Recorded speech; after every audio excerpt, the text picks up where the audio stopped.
कहाँ बड़े? कान्हा कहाँ बड़े? उनका के ना लेनी हाँ? कहाँ बड़े कान्हा? कान्हा कहाँ बड़े? बताए ना, उन्हें आइले हाँ।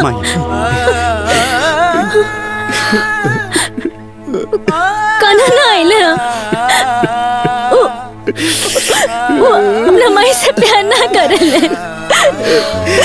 वो अपना माई से प्यार ना करे। कान्हा ना आइले हाँ। कान्हा कान्हा कान्हा अंजलि अंजलि अंजलि उठा अंजलि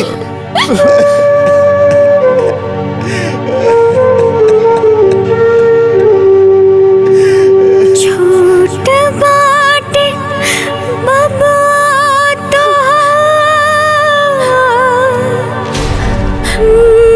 कान्हा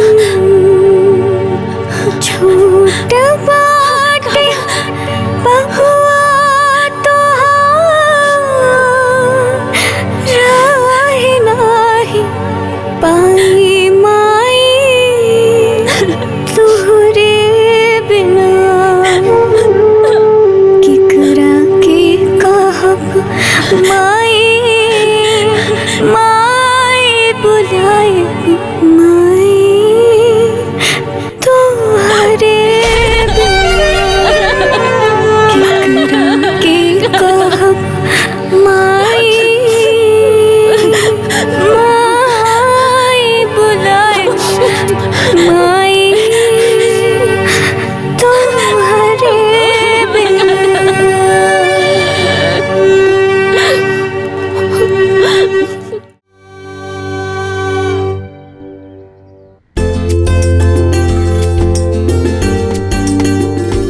हे बेटा। हाँ बाबूजी। कॉलेज जाइया ना तो रास्ता में बीज और खाद खरीद के भेज दिया, काहे कि वो बुआई के टाइम आवे वाला बा। और सबके व्यवस्था पहले हो जाए तो ठीक रही।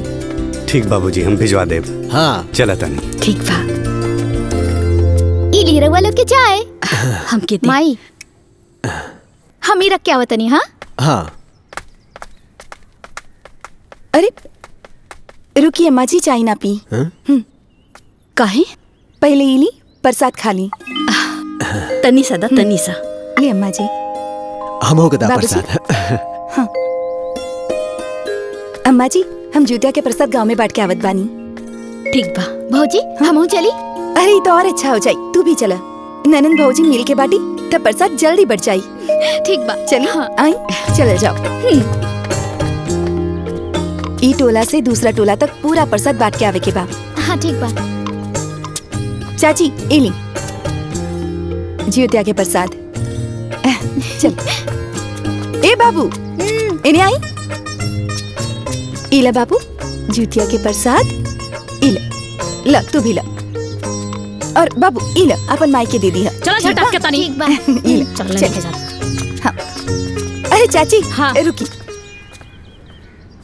इली प्रसाद। ना ना हम भूखल बा। चाचा तू प्रसाद ला। और मिली का? इतने में संतोष करी। अब जाने देवे के बा। अरे माई काहे के कर प्रसाद? ओए तूनी के कितना बार माना कोले बड़ी नु कि बर बाजन के हाथ के दियल कुछ ना खाए के, लेकिन तोनी का मन बस ना। आय आज के बाद से ई बझिनिया के हाथ के दियल कुछ खइबा नु त हमारा से बाउर केहू ना हो। मार के कतान क देम, बुझा गई? अरे भगवान ना करस कि कोनो ओझा गुनी से फुकवा के खिया दिनु त गेलहा जइबा लोगिन। भौजी और लोग के भी प्रसाद बांटे के बा। इनका बात पे ध्यान मत दा। चले पकलोल कहीं का। चल चल अरे चल। अरे दीदी, हम ना अपना पतोह के गोद भराई करता नहीं, उहो पूरा धूमधाम से। रउआ समय से आ जाए। ए बहन, हम न कल जूतिया भूखल रहली हाँ त आज न तबियत ठीक नहीं खे। हम एक काम करब, अपने पतोहिया के ना श्वेता के साथ भेज देब समय पे। अरे ना दीदी, बुरा ना माने। वो का है ना, हम अपन पतोहिया के गोद भराई करता नहीं। अब बड़ बुजुर्ग के कहल बा कि गोद भराई की रस्म में बांझिन औरत के साया ना पड़े के चाहिए दीदी।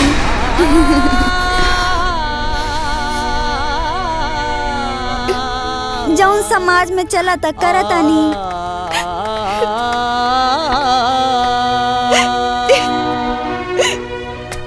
भौजी चुप हो जा भौजी। दूसरा के बात पे दुखी ना होए के चाहिए। दुनिया के सुन के चलबू ना तो जियल मुश्किल हो जाई।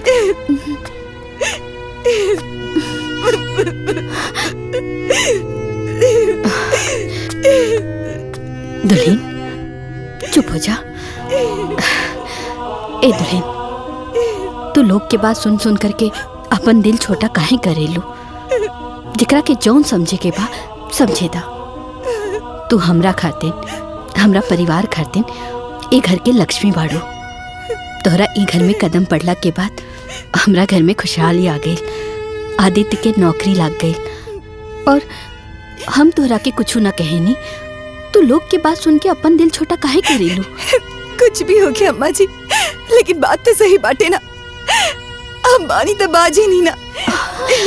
ए दुल्हन, ऐसन मत कहा। देखा, भगवान बाड़े, विज्ञान बा। तू अपन दिल छोटा काहे करत आरो? भगवान पे भरोसा रखा। भगवान के घर में देर बा, अंधेर नहीं खे।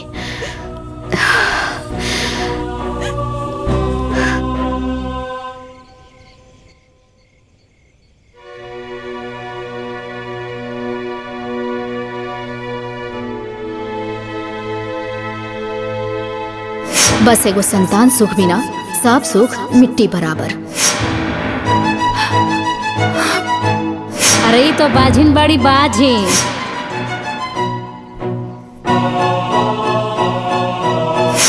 अब बड़ बुजुर्ग के कहल बा कि गोद भराई की रस्म में बांझिन औरत के साया ना पड़े के चाहिए दीदी।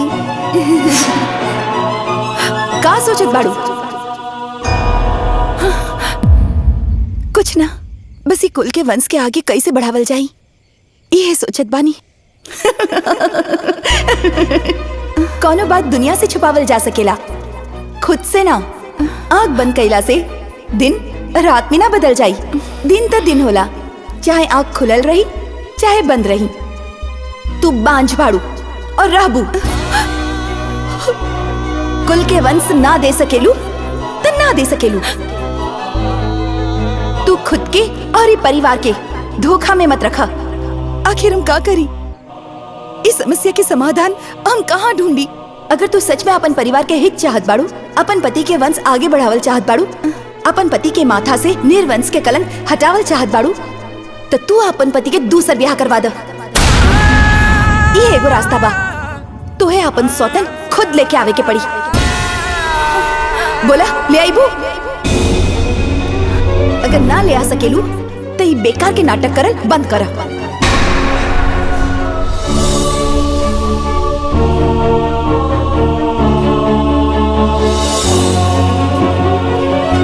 इली ब्लैक कॉफी। बाबूजी, ये आपकी जीरा पानी। माँ जी, ये आपकी दूध के चाय। हाँ।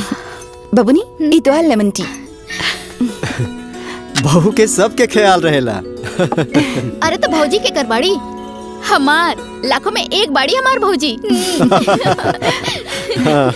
रउआ लोग से हमके कुछ जरूरी बात करे के बा। हाँ तो बोला ना, ये मैं पूछे के का जरूरत बा? आप इनकर दूसर ब्याह करवा दी। बहू ई का बोला तारू? हम ठीक कहा तानी बाबूजी। एक घर के खुशी बरकरार रखे खातिर, एक कुल के वंश आगे बढ़ावे खातिर इनकर दूसर ब्याह करवा दी ठीक रही। आप तो जानते बानी कि हम कभी मां न बन सके। पगला गेल बाड़ू? ई का ताड़ू? तारा के कितना बार बोलनी हो अनाप शनाप मत बोलल करा। अरे वंश बढ़ावे खातिर बहुते उपाय बा, खाली दोसर ब्याह कईल जरूरी नहीं खे।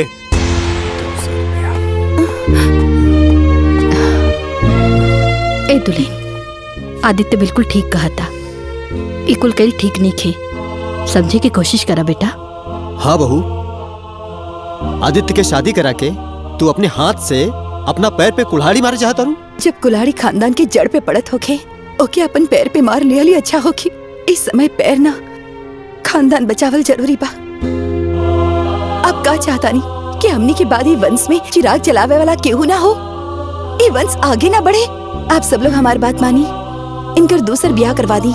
ए में सबके भलाई बाटे, हमार भी और ये परिवार के भी। ए बेटा, एकर दूसर भी उपाय बा। एक काम करा, तू एगो लइका गोद लेला, तोहर गोद भी भर जाई और हमनी के वारिस भी मिल जाई। अम्मा जी, गोद लेला से वारिस तो मिल जाई, वंश ना। वंश तो अपन अंश से ही आगे बढ़ेला। पगला गेल बाड़ू, दिमाग काम नहीं करत। अरे बार बार समझावला के बाद भी बात समझ में नहीं क्या आवत। आकांक्षा, ये सब तू जितना आसान समझ रहल बाड़ू ना, सौतन के साथ रहल उतना आसान नहीं खे। हमार बात माना, जैसन चला था चले था, यही में सबके भलाई है और तुहार खुशी भी। ए जी, हमार खुशी से जरूरी एक घर के वंश बाटे, ओमे सबके भलाई है और खुशी बाटे। और हाँ, हमके कौन पछतावा ना होई। अरे लोगन की ताना सुने से तो अच्छा रहे कि हम अपन सौतन के साथ साले और ए परिवार की खुशी के खातिर हमके जौन भी सही के बा हम सब कुछ सहले। देखिए सुनी जी, हमरा के घर में बच्चा चाहिए, बच्चा ही। हम आपसे विनती करे थे, हमारी इच्छा पूरा कर दी, हमारी इच्छा पूरा कर दी, पूरा कर दी।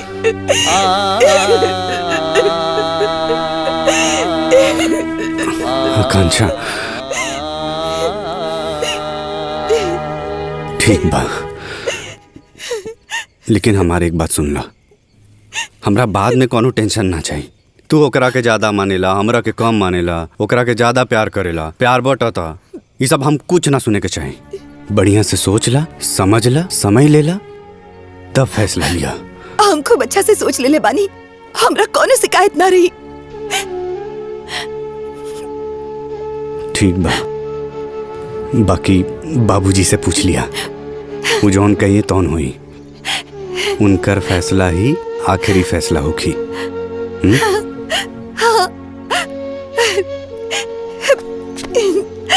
रवा कितना अच्छा पानी। सब बात तो ठीक बा, अगर बहू के साथ मिल के सबके यही इच्छा बा तो आदित्य के दूसर बियाह हो जाओ। लेकिन ऐसन कौन बाप होई जौन की दुआ के अपन बेटी दिहल चाही, जानबूझ के अपने बेटी के सौतन बनावल चाही। ए जी, उ जौन अगुआ बाड़े त्रिलोकी, रउआ उनकरा से बात करी, उनके लिए नजर में बहुत रिश्ता बा, वो जरूर कोनो न कोनो रिश्ता बता दी है। बात तो कई लेब, लेकिन ऐसा कौन लड़की हो कि जौन ऐसा रिश्ता, ऐसा वर अपनावल चाही।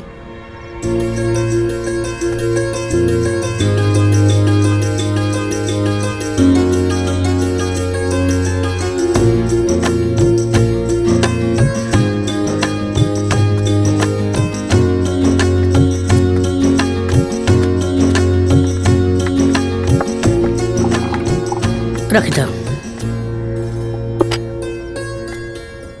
नमस्ते। नमस्ते। कहो? जा बेटा, तू अंदर जा।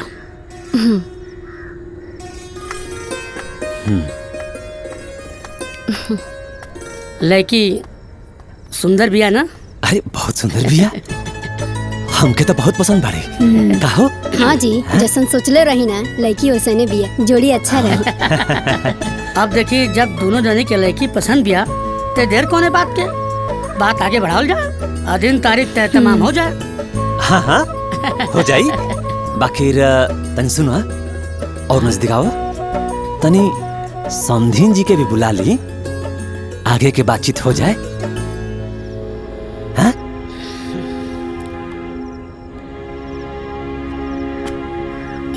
चली आई चली।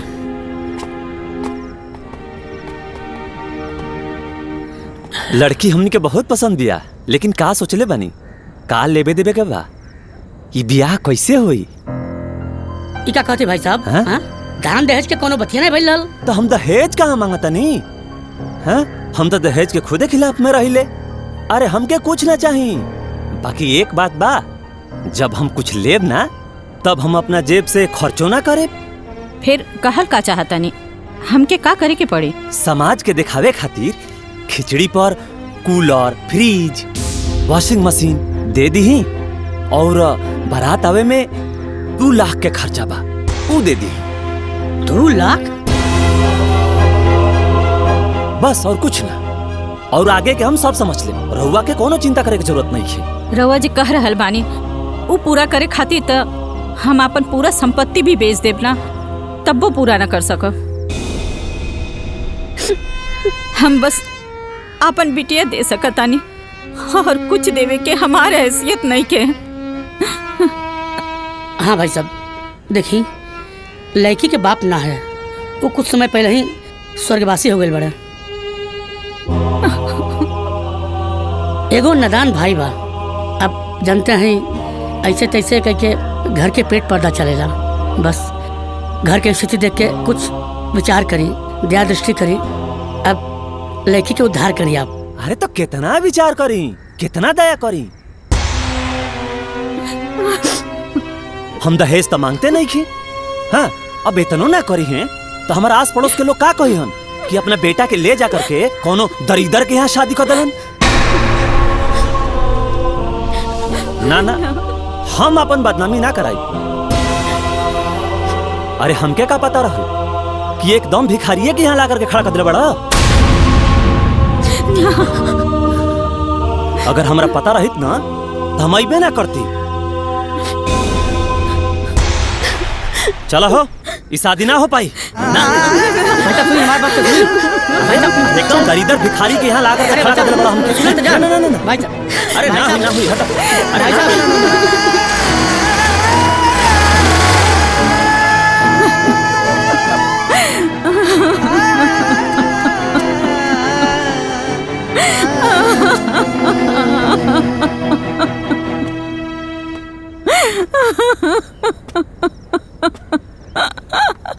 चुप हो जाइए जा, जन रोई, दूसरा लड़का दिखल जाइए। अब दुनिया में लड़कन की कमी थोड़े बा। राउर लड़की लक्ष्मी है, ब्याह बिना थोड़े न रह जाइए।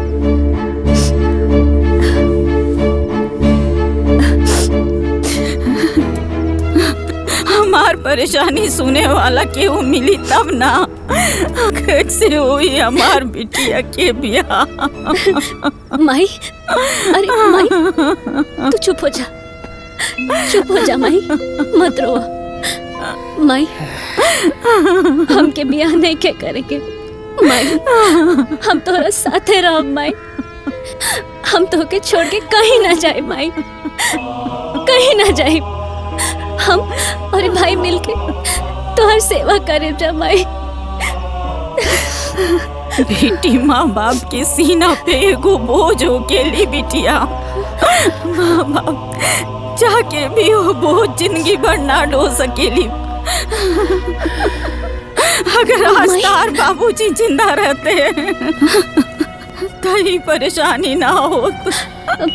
माई तू चिंता मत कर माई, सब ठीक हो जाए माई। हेलो हेलो, हाँ भाई साहब नमस्कार। त्रिलोकी भाई, कुबेर बोला तानी। अरे हम रउआ के खूब पहचानता नहीं, राउर नंबर सेव बा, तब मैंने नमस्कार बंदगी के लिए हैं। और बताइए कैसे याद के लिए हैं? सब ठीक ठाक बा ना? सब ठीक बा। तोहरा तो पता बाटे कि आदित्य के शादी के 8 बरस हो गई, अभी तक बाल बच्चा नहीं भइल। बहुत जगह दिखाई नहीं, डॉक्टर साहब भी जवाब देते लन, तो हम सब सोचा तानी कि दूसर ब्याह कर दिया हो। राउर विचार तो ठीक बा, लेकिन राउर पहल की पतोही का होगी। अरे ये सब उन्हीं की इच्छा बा, उहे दबाव डलनी कि आदित्य के दूसर ब्याह कर दी। अच्छा अच्छा अच्छा, तब तो ठीक बा। रउआ कोनो सुंदर लड़की देखी? देखी कुबेर भाई साहब, लड़की तो मिल जाई, बाकी राउर हैसियत और घर परिवार के हिसाब से खोजल तनी मुश्किल बा। हमके सुंदर लड़की चाहिए, घर परिवार नहीं। कोनो संस्कारी लड़की ढूंढी जैसे हमार वंश आगे बढ़ सके। चुप हो जा माई। ये समझी राउर काम हो गए। फोन रखा था नहीं, राउर का हम जल्दी फोन करता। ठीक बा। कहल बा ना, भगवान के घर देर बा अंधेर नहीं। भगवान सबका दुख समझे लें। अब देखिए, अब लड़की के भागी से रहुआ इतना बढ़िया रिश्ता आ गया बा, समझ ले जा आपके लड़की राज करी राज। घर दुआर, गाड़ी घोड़ा, नौकर चाकर, खेती बाड़ी सब गजा गज भरल बा। और तो और लड़का लेक्चरर है। और समझ ले जा कि दिया से लेके खोजले ऐसा लड़का ना मिली, वो बिना दहेज के, वो इकलौता लड़का।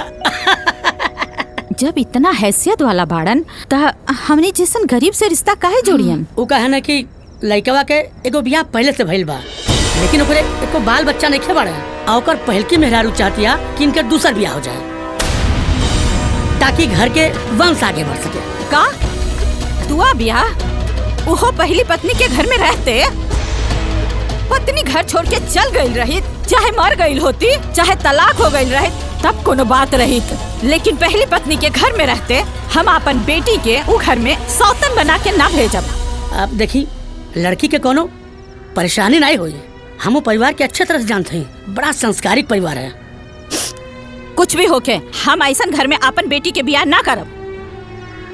देखल जा लड़की के जीवन के बारे में सोचल जा, ऐसा घर परिवार बड़ा नसीब से मिलेला। हम तो ये कहम ना, एक बार ठंडे दिमाग से सोच लेवल जा और परिवार से मिल लेवल जा, ओकरे बाद जौन भी आपके विचार हुई तुम कल जाई। देखा बेटी, हम तहार सब बात मानतानी, हम मानतानी कि घर द्वार धन दौलत के कोनो कमी ना होगी, ओकरा वो घर में सब सुख सुविधा मिले। बाकी लड़का में तो धाक बाना। अब तू ही बतावा, जियत मछली घोटा ले ई दुनिया के कौन माई ऐसन होगी जे अपन बेटी के सौतन बना के भेजी?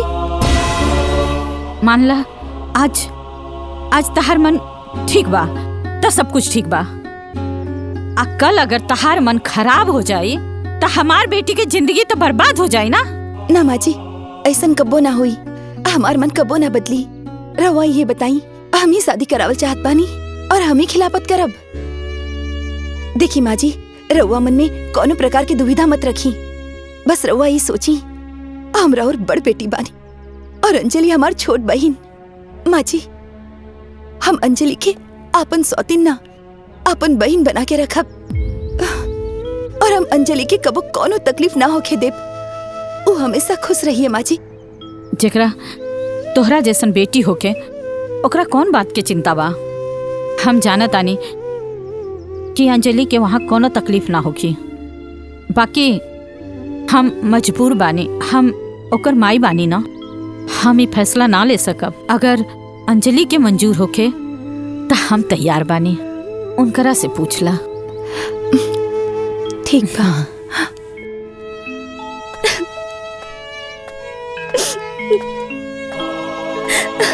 अंजलि, हम तो से कुछ मांगे आयल बानी, दे सकेलू हमरा के? हम ऐसन काहे कहतनी? रवा बड़ बानी, बोली। अंजलि, तू तो जानत बाड़ू कि हम माँ न बन सकेली, हमार किस्मत में माई बने के सुख नहीं के लिखल। हम अपन पति के परिवार के संतान ना दे सकेनी। हम भी अपन अंगना में किलकारी सुने चाहत बानी, अपन परिवार के सुखी देखल चाहत बानी कि हमार परिवार खुश रहे।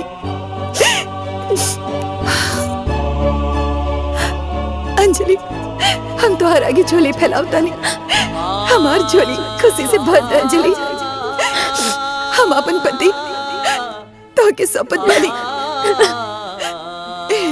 हम तो के सौतन बना के ना अपन बहन बना के रखब, कब तोहरा के कोनो तकलीफ ना होके देब। बस तू हमार पति से ब्याह कर ल, ब्याह कर ल, उनकरा से शादी कर ल। अंजलि, उनकरा से शादी कर ल।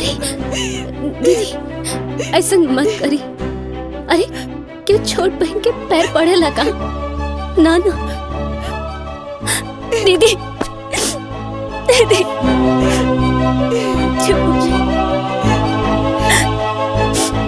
दीदी, हम ब्याह करे खातिर तैयार बानी। अंजलि, भगवान करे हमार सारा खुशी हमार बहन के दे दे। हमार तो भाग्य खुल गई, आज हमके दो गो बेटी मिल गई। हाँ माई, हमरा के दो माई मिल गई नी। अंजलि, अब तो तैयार हो जा, हम छेका के तैयारी करत बानी। माई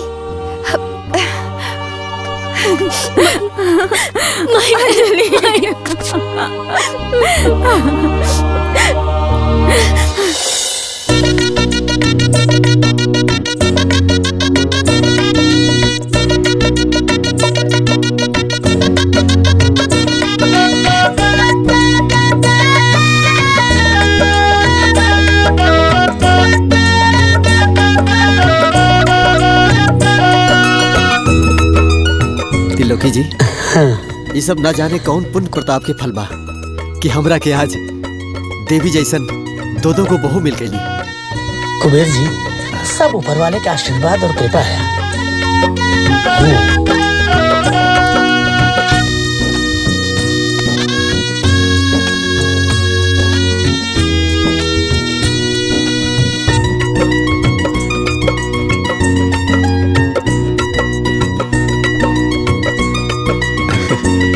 खुश रहा, खुश रहा। अम्मा जी गोड़ लागत है, खुश रहा।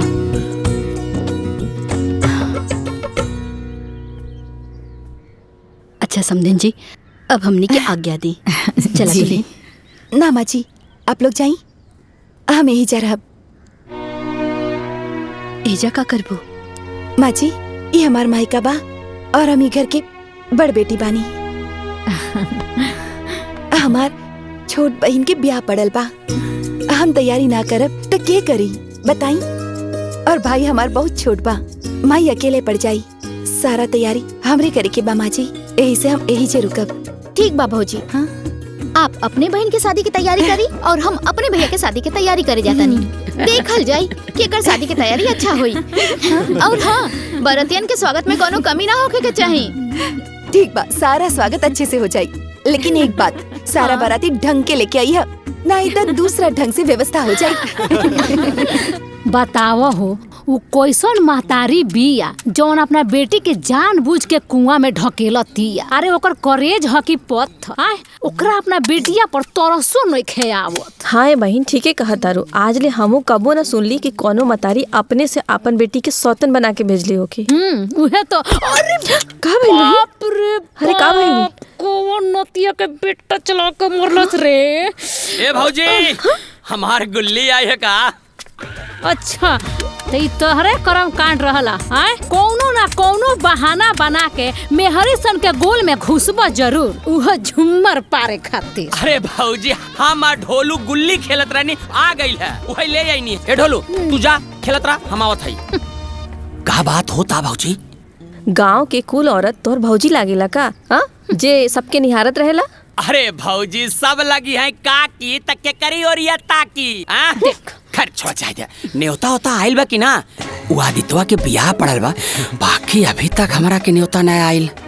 हमारा के न्योता आइल बाटे, मिठाई खाए में खूब मजा आई, हमहू जाई बारात। लालो सुन लो इनकर खैले में राजबा। इ तो उहे कहावत हो गई, मेहरी मारे खुशबाड़ी। ठीक कहा तारू भौजी, जय बाराते ये अल्लूगा धोतन भौजी के। चुप करी। निकली यहाँ से, फालतू बात ना हमरा घरे जाई। कहीं डरात हो, गुल्ली आपन ले थई। गुल्ली ले पे।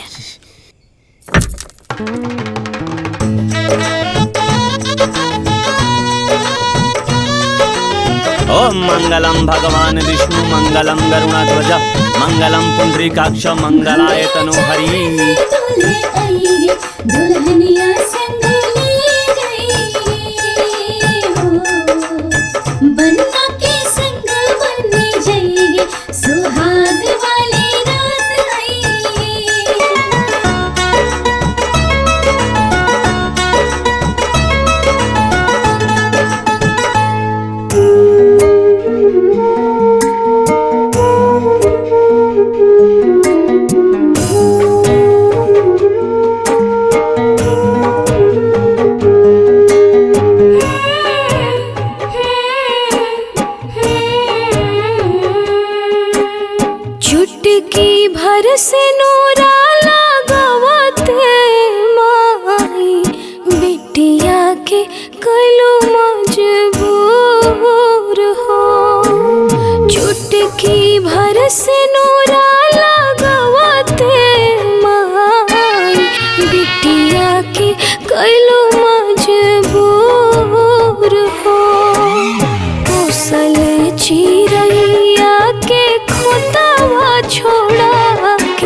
भैया के अपने बिसारी के कैसे रहबो हमारा के तेज हो। हथवा छोड़ा के हाथ दूसरा के दिहालू दे के सिन्होरा में से नूर हो। घुसले चिरैया के खोतवा छोड़ा के करतारू अखिया से दूर हो। करतारू अखिया से दूर हो।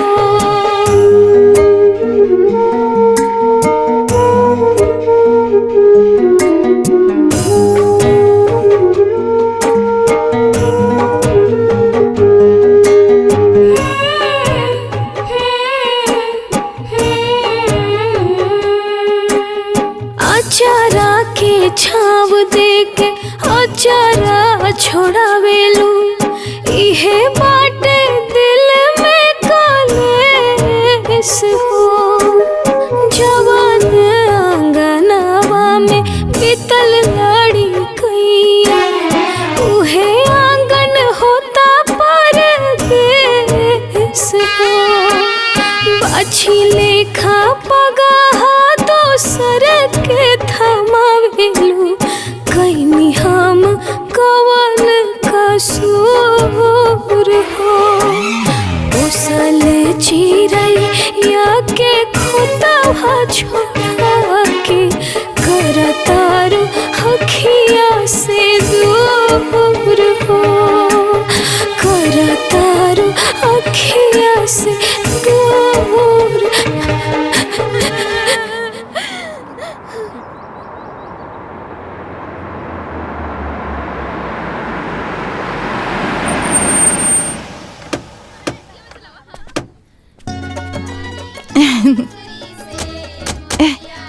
माँ जी लाई हमरा के दी हम आरती उतारब। ठीक बा। दुल्हा दुल्हनिया के आरती उतारबो। सुन के सिंदूरवा ले ले अम्मा बाड़ी खाड़ हो। खोल बाबू पलकी के बढ़िया मंगिया बहो। खोल बाबू पलकी के बढ़िया मंगिया बहो रबो। सुन के सिंदूरवा ले ले चाची बाड़ी खाड़ हो। खोल बाबू पलकी के बढ़िया अली बाबू बाबू खोल बाबू पलकी के बढ़िया। अच्छा अच्छा अच्छा अच्छा चला के चला हो। ऐसे बासावाने मेला वैसे नेव के चला हो। जैसे बासावाने मेला वैसे नेव के चला हो। हमर चाचा के कोई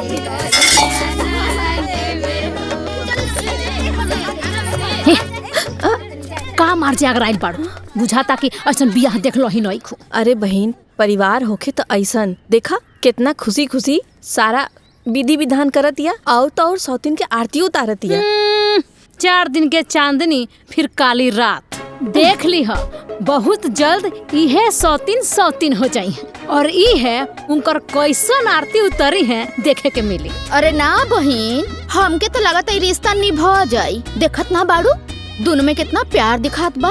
अच्छा ढेर मीठ मिठाई में नू बहुत जल्द कीड़ा भी लाग जाले से बुझा गई। तू वही जी बाड़ू देखत। अरे बहन चलो मुंह दिखाई देखे के बाकी ना। अरे हाँ चलो जरा हम तो देखी बड़को कौन हुर के परी उतार के लेके आइल बाड़ी। चलो चलो चलो खाई। ए बहन अब मुंह मीठा तो करा देलू तनी अब दुल्हन के मुंह दिखा दे तू। ए श्वेता हाँ माई जा अपने भौजाई के लिए आवा। ठीक बा ले आवा तनी।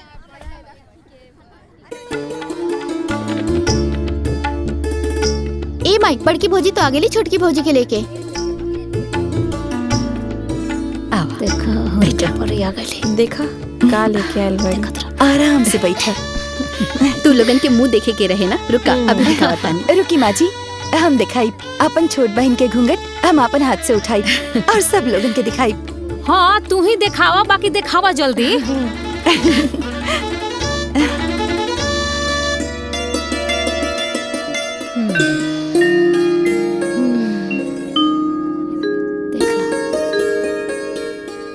कैसन बाड़ी? हाँ भाई, लाखों में एक बाड़ी। आखिर बहन के कर बाड़ी हमार बाड़ी। दुल्हन अपन हाथ आगे करा। इला हमरा तरफ से नेक खुश रहा।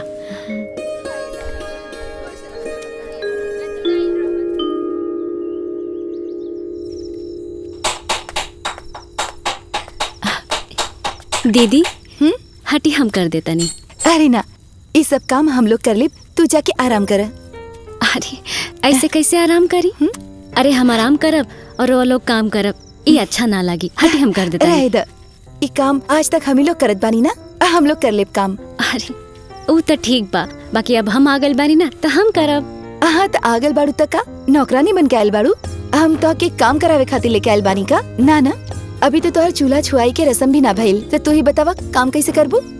हाँ भौजी आप परेशान मत हो की, आप जाइए हम लोग कर ले कमरा में। अरे लेकिन बबनी। हाँ लेकिन कुछ ना। और अभी तोरा के कोनो काम नहीं करे के, जब तोरा काम करे के हुई तब बता दे। अब तू जा आराम कर।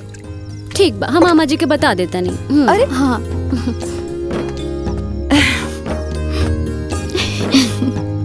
आमा जी देखी ना, दीदी हमके कुछ नहीं करे दे। अब तनी रहुए कही ना कि हमके भी कुछ करे दी, हम कितना दिन तक आराम करब। अब तोहर दीदी जोन बोलतिया ना उहे जाके करा, जा आराम करा। ठीक बा। अरे मुँह से बरावे लायक तू आ गई ला? बाबू हम तो के कब से जोहत बानी, बतावा सुबह से कुछ खैले नहीं खा, भूख लागल होकी ना? रवा के कुछ सोच विचार होके के चाहिए ना। हमार भाई के सुबह से लेके घूमत बानी, ये कुछ खैले की ना? अरे छुट्टी रहल तो घुमा ले आइल, बाकी खा के तो गैल रहले ना। अरे तो एक बार खा के थोड़े रही, लड़का बाड़न दिन में 4-5 बेर खाए वाला, बूढ़ा तो ना बाड़े ना। बाबू तू बैठ, हम तोहरा ला अभी खाना लेके आवत बानी। देखा तानी दीदी, एकर बात व्यवहार ही ऐसन बा कि पता ही ना चलेला कौन आपन बा और कौन पराया। सही बात बा। ये छुटकी के भाई है। ओ देखा ऐसे लागता जैसे एकर आपन सगा भाई। सही बात बा, यही से तो कहत नहीं भौजी कि तहार दोनों पतो बहुत बढ़िया बाड़ी सा। इला हमार बाबू खाना खा लो। अरे खाली भाई के सेवा होकी, हमहू भुखाइल बानी, साथे गइल रहली। अच्छा जी, हमार भाई से कंपटीशन।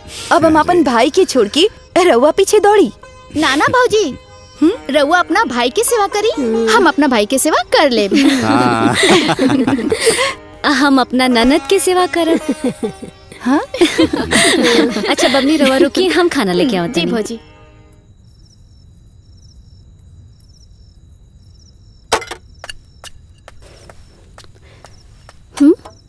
हाय देखा दीदी के दिन भर काम करत रहनी। दीदी दी हम धो देता नहीं। अरे ना ना हम धो ले, तू बैठ। अरे रवा अकेले कितना काम करब, थक जाए, हटी हम कर देता नहीं। अरे हम बूढ़ हो गए बानी का जी बर्तन धोए में थक जाए। अरे दीदी ऐसा कोनो बात नहीं है, छोट बहन के रहते हुए बड़ बहन घर में काम करी, ये अच्छा नानू लगी? क्यों देखी तो का कही, हम धो देता नहीं। ठीक बा करी है, लेकिन अभी ना, अभी तोहर काम धंधा करे के दिन नहीं खे। अभी तो तोहर हाथ के मेहंदी भी नहीं खे छुटल, और हम तोहरा से काम कराई, अगर लोग बाग देखी तो हमरा से का कहिए? कही तो कही, हम धो देत बानी। अरे रहे तो तू। भौजी इली राउर माई के फोन बा। माई के फोन? हाँ लावद। हाँ माई प्रणाम। खुश रहा बाबू, खुश रहा। कैसन बाड़ू बेटी? माँ जी यहाँ पे सब केहू ठीक बा। हमार छोटकी बेटी कैसन बाड़ी? तार छोटकी बिटिया भी एकदम ठीक बाड़ी। अच्छा तनी हमरा छोटकी बेटी से बात करावा ना। छुटकी माई के फोन है। माई हमरा से बतिया के घर। हाँ इला। हेलो प्रणाम माई। खुश रहा बेटी, खुश रहा। दूधो नहा पूतो फला। आ बेटी तोहनी दोनों लोगन के आवे के बाद जन्माष्टमी में। अच्छा अब माई हमने के जन्माष्टमी में बुलाओ तारी। हाँ कह दी। हाँ अच्छा माई ठीक बा, हमने के जरूर आइब सन। ठीक बा प्रणाम। ठीक बा। खुश रहा बेटी। अरे अम्मा जी, माई के फोन आयल रहे, हमनी के जन्माष्टमी में बुलावत बड़ी। ठीक बा, चल जाइया। ठीक बा अम्मा जी, आप दोनों चल जाइब। ठीक बा दीदी। अरे ई कहा माई, रहे दा ना। बेटी पहिर ला, ई माई के आशीर्वाद न होला।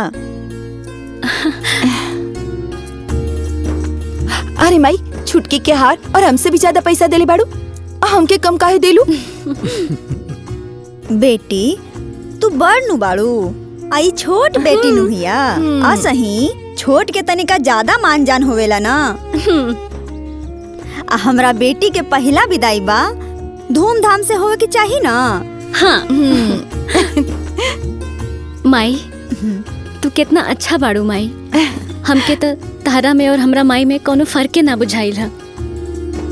माई हमके तोहार बहुत याद आई माई।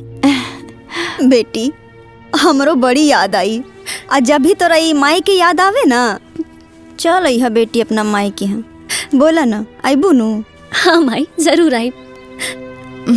सुना बेटी, हमरा बेटी के ध्यान रखी है, कौनो तरह के तकलीफ ना पहुँचे। बोला। ठीक बा माई, हम अपन छुटकी के बहुत अच्छा से ख्याल रखब। अच्छा माई, गोड़ लगा। खुश रहा बाबू, खुश रहा हमार बाबू लोग।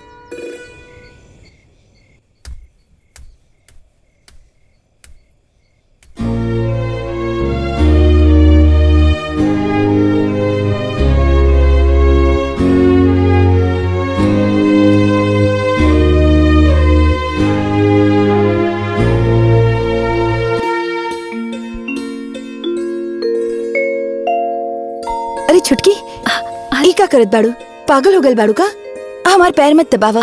अरे दीदी रउआ दिन भर काम करत रहिले, हम देखिले कि अकेले एक पैर पर दौड़त रहिले। रउआ सारा घर के जिम्मेदारी रउआ ऊपर बाटे, थक जात हो कब ना, आराम करी थोड़ा, हम पैर दबा देता नहीं। अरे पागल, तू हमार छोट बहन बाड़ू, हम तोहरा से अपन पैर थोड़ी ना दबाइब। अरे तो का हो जाई? अरे छोट बहन बड़ बहन के सेवा ना कर सकेले का? हाँ, ये कौन शास्त्र में लिखल बा बताई? अरे हम छोट बानी, हम राउर सेवा ना करब तो क्या करी? और वैसे भी राउर दुख हमार दुख रवा ना समझब तो के समझी? आराम करी रवा, आराम करी। हमार बात सुना, बात तो तू एकदम सही कहत बाड़ू, बाकी हमार दर्द पैर दबावे से दूर ना होई। हमार दुख दूर तब होई जब तोहार गोद भराई होई, हमार घर के आंगन में किलकारी गुंजी, ई वंश के आगे चलावे वाला केहू आई, तब हमार दुख दूर होई। छुटकी, तू हमार दुख दूर करबू ना? दीदी रवा बिल्कुल चिंता मत करी, माता रानी पर भरोसा रखी, माता रानी राउर मनोकामना जरूर पूरा करी है। रवा सुती, हम पैर दबा देते। बाकी छुटकी लेकिन अरे सुती ना, सुती। खुश रह बाबू, इला रख ला। अरे दीदी ई का होई? मिठाई खा ली है। अरे दीदी कितना मिठाई खाई? मिठाई खात खात फट जाई। माई के दे दिया, और जब भी तोहार मन करे हमरा के फोन कर दिया, हम तोहार जीजा के लेवे खातिर भेज दे। ठीक बा। खुश रहा, माई के ध्यान रखिया। ठीक बा दीदी।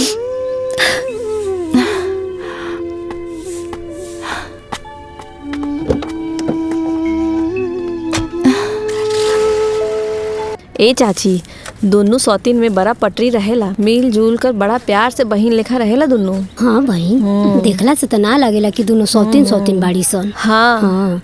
अरे आज तक ले सौतीन में कहियो पटल बा, आय आ बहिन बन के रहल बाड़ी सन कि ई दुनु जानी रही लो। अरे जले छोटकी के लइका फैका नइखो सन तले बहिन बनल बाड़ी, आ जहिया कोनो ओकर बाल बच्चा भइल कि दोनों बहिन में मार जे झोटा झोटी होखे लागी, फिर देखनिहार लागी केंगनिया पटका पटकी होता। देख के तो ऐसा नहीं लागत कि ऐसा होई, बाकी भगवान के मर्जी। हाँ का भौजी दाना भुजवावत हौ का? हम दाना भुजवावे आइल है। तो हरे कमी रहल, हम जानत रहनी हा कि तू अइबा जरूर। अरे जहाँ चार गो मौगी सन के देखेला नु, कोनो ना कोनो बहाना बना के घुसबा जरूर, झूमर पारे खातिर। हटाम तोहर संती झोंक देत है। काहे झोंक देबा? हम खुद ना झोंकले में का कि मर्जी आइल बड़े झोंकवावे। अरे काहे खिसियात बाड़ू, कभो प्यार से बतिया लेवा करा। खैर छोड़ा, और सब ठीक बा ना?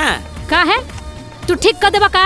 ठीक ना रही तो ए चाची दी हमर चैनल दी। जब देखत पीछे पड़ रहला, बियाह हो बा तबो दूसरा का मेरे घर खखुआई रहला। कैसा नहीं मरद पाए ए मत लावा हम भुज दी। रह दे, हम कच्चे खा लेब। अपन भुजवावा ना। ए भौजी, अरे केहू बा हो घरवा में? का हो दुल्हन यही जी बैठल बाड़ुआ बोला तो नहीं खो। अरे चाची जी सुनाई ना दिहला। आई आई बैठी ना बैठी। अरे बस बैठे ना। वो का हनु कि तनी गोय रनी है गोनसारे भूजा भूजे खाते तो सोचनी है कि तनी हाल चाल पूछ ली। अच्छा करनी है। और केहू लौकत नहीं खे, कहाँ बालू?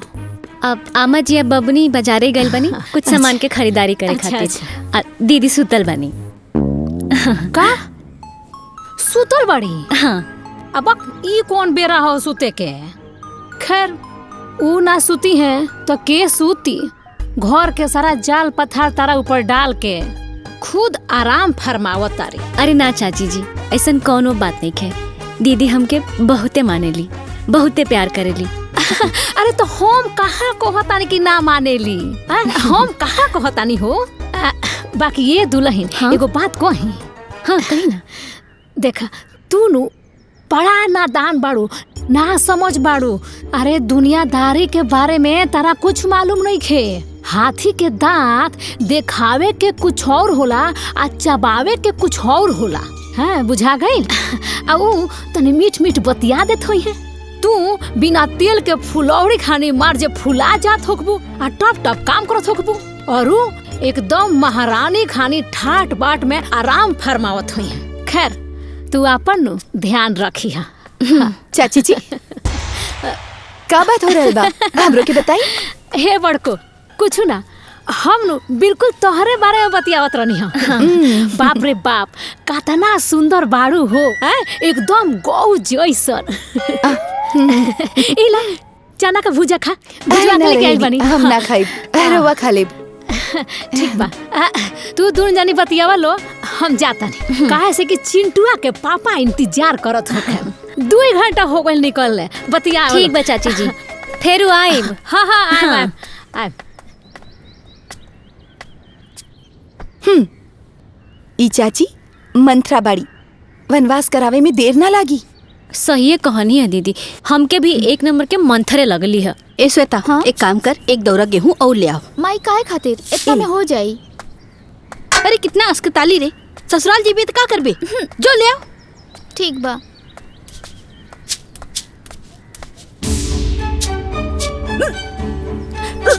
अरे भौजी भौजी माई भौजी देखी ना छोटी भौजी के का हो? का भइल? चुटकी का भइल? माई का हो गई? ए बड़की डॉक्टर के बुलाओ तो। डॉक्टर के फोन लगाओ। चुटकी सब ठीक हो जाई। जा बबनी अपन भाई के बुलाई, वो डॉक्टर के बुलाई है।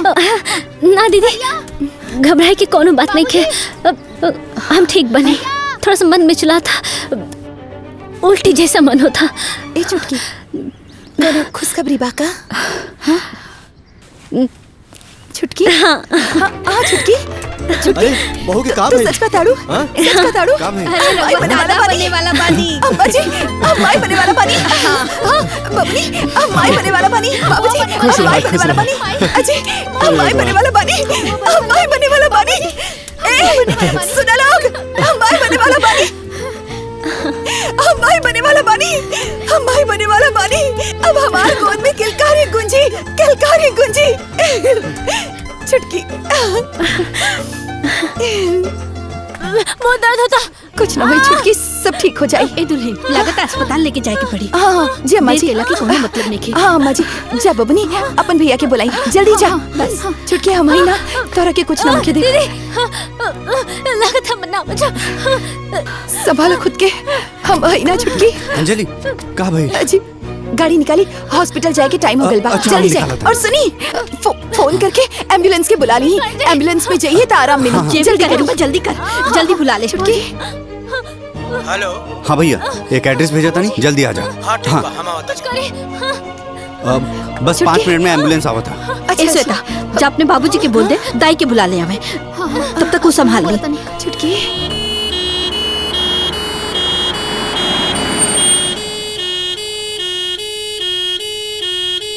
का भाई स्टार्ट करो। अजी अभी तक ना आई। एम्बुलेंस कहाँ तक पहुँचल बा? जरा फोन करके पूछी ना। रुका, हम फोन करा था। हम बर्दाश्त नहीं होगा। अरे भैया कहाँ रह गईला? हम आपके घर के सामने आ गए बानी, लेकिन का करी, गाड़ी बंद हो गई भी, स्टार्टे नहीं की हो। गाड़ी में कोनो दिक्कत हो गई बा। जल्दी करो। एम्बुलेंस आ जाए। आई जल्दी आई ना अम्मा जी। देखिए सब ठीक हो जाए। आई देखिए ना। तनी घबराई मत, परेशान मत होके। जाए दूध में घी डाल के ले ठीक, और इनका के कमरा में लेके चली, ना तो परेशानी हो जाए। भिजवाओ तानी। छुटकी अंदर आराम से। आराम से। लेकिन आहिस्ता से। लेकिन अम्मा जी आप तोरो के हम ही पैदा करो ले बनी हैं। अच्छा देखिए देखिए। एम्बुलेंस के का भइल? वो कहाँ तक पहुँचल बा? छुटकी बहुत तकलीफ में बा। अरे एम्बुलेंस छोड़ा, अपनी गाड़ी से चला। हाँ बाबूजी सही कहा था। तू अंजलि के ले आवा, हम गाड़ी निकाला था। हाँ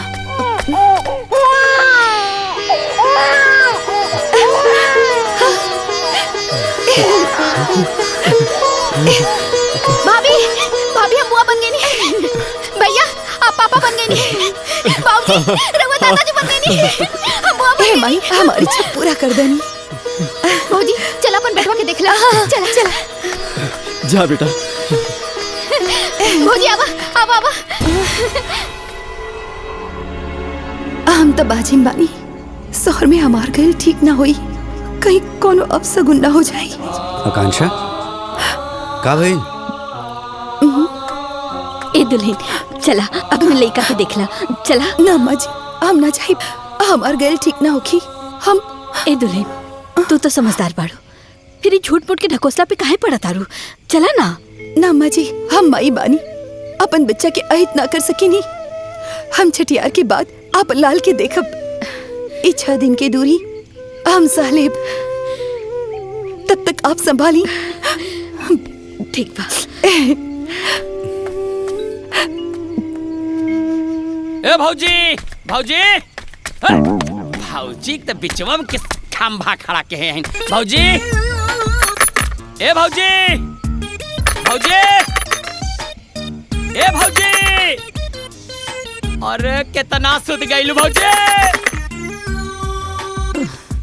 ए भौजी भौजी घोड़ा बेच के सुत्ता के का भौजी भौजी चिल्लाता रह। आय दिनवा में तो चैन से सुते ना देला, अब का रतियों में चैन से ना सुते देबा? अरे हाफत का बड़ा लौकत नहीं खे हे जी सुतल बानी हम। अरे तू बहरे सुतल बाड़ू? अरे देश के कटहा कुकुर दुआरे दुआरे घूमत बाड़े, काट ले ते तक के सुई घुसवबू। इनका कावे तई कह दे होई के। खैर छोड़, जौने बात ऐसन बतिये रहल कि रहल न गइल कि पहले भौजी के बता दी। वह दितवा के बेटा भइल। अरे ओकर बेटा भइल बा त का ओकर नार काटे जाई हम? अरे भौजी खिसियात काहे बाड़ू? अरे सोचा जौन प्लान कैल गेल रहे इस सब के वंश ना चली त दुआर खेत क्यारी सब आपन हो जाई। ई सब सपना पे पानी फिर गइल ना। हाँ हो, ई तो तू बिल्कुल सही कहता रह। चला मिठाई खाए के तो मिली ना। मिठाई खाए के मिली? अरे जाए बौराहा, जब बतिया खोपड़िया में समझ में ना आवेला तो जरूरी में पिछुआ में बतियावल। ए जइया जब देखा ताड़े के देवर भौजाई बात करत ताड़े तो बीच में दाल भात मुसर चंद बनत जरूरी बा। हां ए भौजी एक दिन एकरा ने फरसाइया में फाड़ तक करे रे मिठाई। सुत पकड़ के लइका।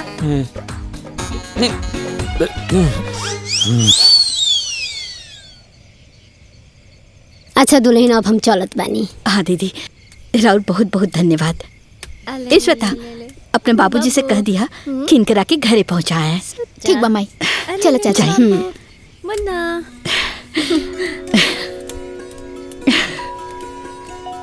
अरे हमर लाल। अम्मा जी हाँ दीदी कहाँ बानी? आईनी ना? बाबू के देखे के मन नहीं करत का? बाबू के देखे खातिर तो छटपटा दिया, बाकी तू तो अपने दीदी के जनबे करेलू। पता नहीं कहाँ से ओकरा मन में आ गई कि हम बाझिन बानी, लड़का के दिखला से अहित हो जाए। यही से मन ही मन प्रण ले ले बिया। जब लड़का के छठियार हुई ना तब इनकरा के देखबो करी और गोदियो उठाई। अच्छा तू बैठा, हम जाता नहीं, बाहर जाके देखता नहीं। अच्छा तई बात बा। बबुनी, ए बबुनी। हाँ भौजी। यहाँ बा। हाँ का भेल भौजी? पहले अपन हाथ धो ली और फिर ओछवाइन के दूध ले जाकर छुटकी के पिला दी। हाथ तो हमारे साफे बा भौजी, दाम पिया के आवत नहीं। अरे तो फिर से धो ली। एक बात समझ ल, इस समय में साफ सफाई के ध्यान ज्यादा रखे के पड़ेला। ठीक बा भौजी।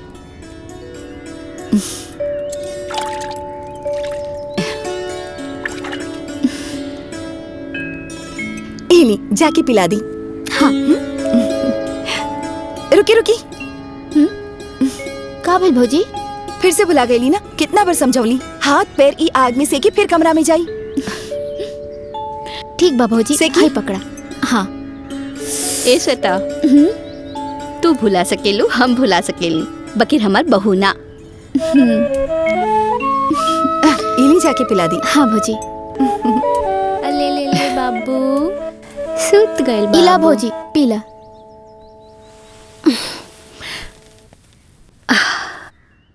अरे बबनी, अभी हमार मन नहीं खे करत, रख दी, हम बाद में पी ले। हम भौजी रखे के ना बाटे, पिए के पड़ी। अरे अरे हमार मन नहीं खे करत, रहुआ पी जाई। ठीक बा, हम बड़की भौजी के बता देत बानी। अरे ना ना ना दीदी, दी हम पी जाता नहीं। हाँ हमारा अच्छी भौजी ना। ना तो दीदी हमके अलगे सुनावे लगे हैं। हाँ।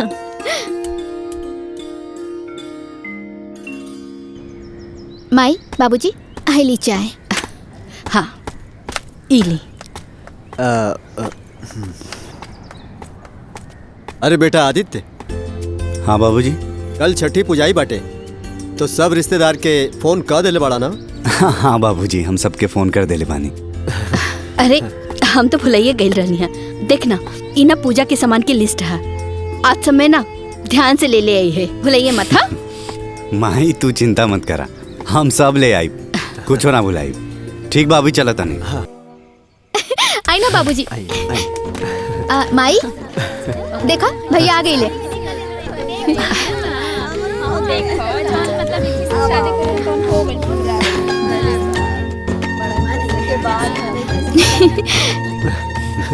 भैया देखा बाबू के। बाबूजी ले ले ले। श्वेता, हाँ माई। लड़का के अपने भौजाई के गोद में दे दा, इनकर इतना साल के तपस्या पूरा भइल बा। ठीक बा माई। भौजी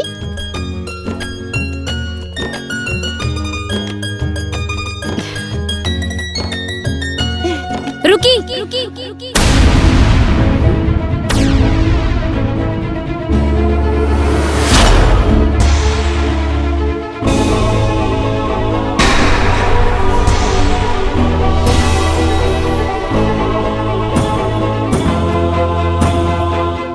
दीदी अभी बच्चा के ना छुई हैं।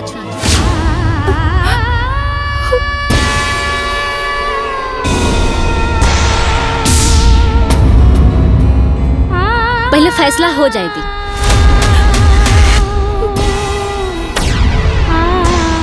फैसला? कैसन फैसला? थोड़ी देर रुकी, सब पता चल जाए। सुनी जी, तनी देखी तो वकील साहब कहाँ तक पहुँचल बानी।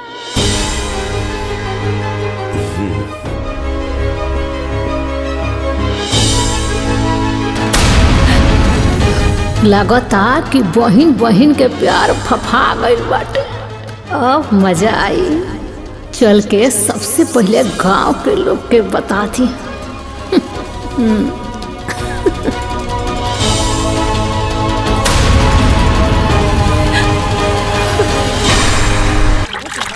अरे चाची जी, रोआ अभी जाता निका? छठियार होता? अरे छठियार तो हो गई, लेकिन मामला अभी चालू हो गई। का हो गई? अरे रोआ लोगिन चल के देखी लोगिन, तले हम और लोग के बुला के लेके आवत नहीं। हाँ, चल चल। अरे भौजी बहुत खुश बाड़ू, का बात बा? अरे रोआ मालूम नहीं है का? ना भौजी, तोहर कसम हमका कुछ ना पता बा, सच्ची। ला ई तो उहे बात हो गई, पूरा गांव जर गईल। अब पुअरा कहे कि लाता में से बदबू आवता। अरे कुबेर चाचा के छोटकी पतोहिया बड़की पतोहिया के लइकवा देवे से मना कर दलस और तो और चोहू नहीं खे दे। बताओ लइका होते ही बदल गइल। सच्ची भौजी? हाँ और तो और पता ना का ऐसला फैसला करे के कहत लसिया वकील बुलौले बिया। लागता अब घरवा में बंटवारा हो। अरे भौजी एक नंबर के समाचार सुनौले बाड़ू। सुन के हमार करेजा जुड़ा गइल।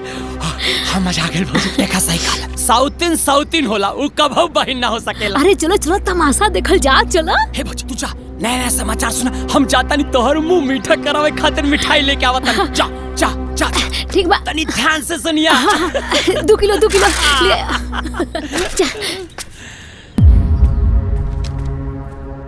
देखा जैसा आपने बोला था वैसा ही पेपर मैंने बना दिया है और रजिस्टर भी करा दिया है। ये लीजिए खुद पढ़ लीजिए।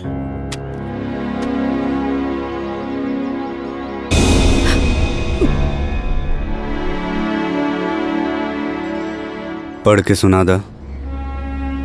जी। मैं अंजलि पत्नी आदित्य ग्राम कोटवा जनपद जौनपुर की निवासिनी हूँ। मैं अपने पूरे होशो हवास में बिना किसी दबाव और बहकावे में आए हुए ये फैसला लेती हूँ कि मैं अपनी बहन आकांक्षा पत्नी आदित्य जो अभी तक मातृत्व सुख से वंचित है,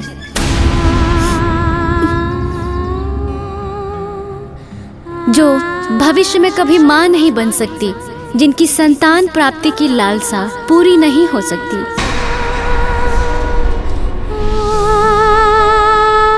उनकी मातृत्व इच्छा को पूरी करने के लिए, उन्हें मातृत्व सुख प्रदान करने के लिए मैं अपनी कोख से जन्मी पहली संतान को अपनी बहन आकांक्षा को सौंप रही हूँ।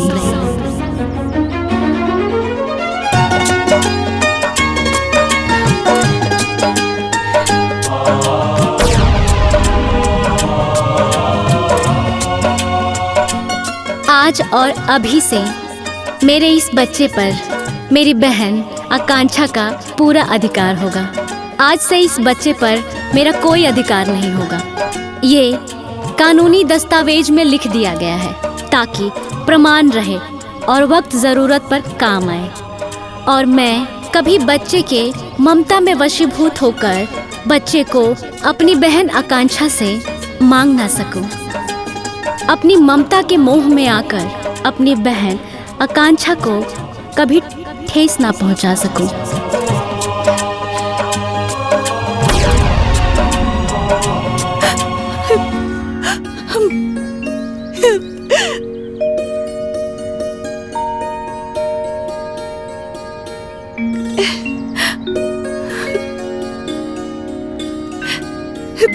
दी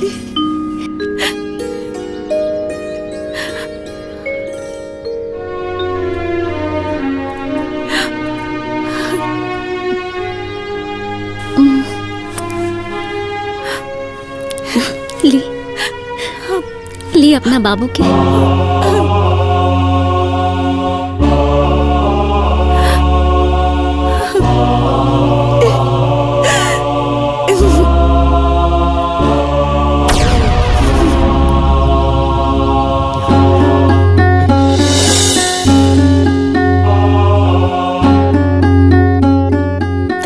छुटकी ऐसन काहे कैलू? ये सब करे के का जरूरत रहे? दीदी जरूरत रहे दीदी, रउआ घर के वंश के आगे बढ़ावे खातिर, ए दुनिया में बच्चा के ले आवे खातिर रउआ कितना बड़ा त्याग कहनी। यहाँ तक कि रउआ अपन पति भी बांट देनी, जो दुनिया में कोनो औरत सोच भी ना सकेली। रउआ ऐसन कर देनी और ये बच्चा के ले आवे खातिर रउआ अपना हाथ से अपन सौतन तक उतरनी, तब फिर ये बच्चा पर हमार ना राउर अधिकार बा दीदी। ये बच्चा राउर है दीदी।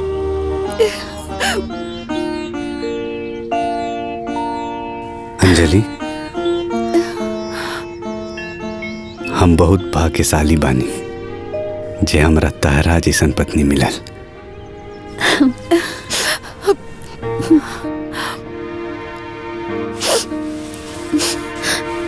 ए जी सुनी ना, हाँ अब पंडित जी के भी बुलवा ली ना। अब पुत्रदान करे खातिर भी कर्मठ करा लिहल जाओ। काहे से कि धर्म के हिसाब से भी हम चाहतानी कि ई बच्चा दीदी के हो जा।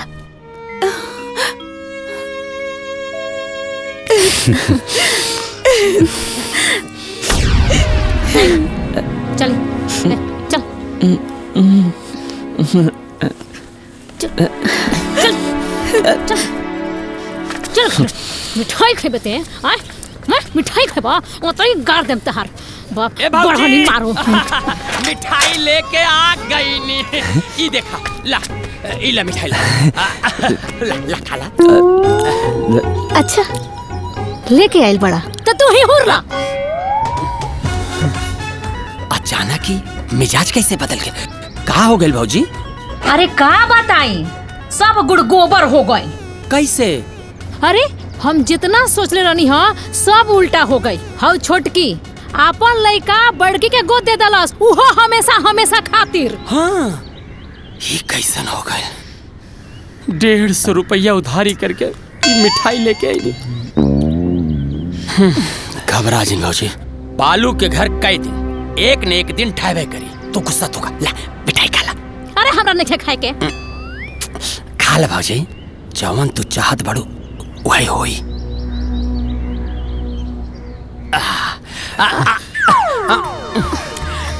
खाला जूठा खाला से प्यार बढ़ेला। कारे जी बढ़ेला कि ना? बढ़ेला। खिया दा फिर हमरो के दिया।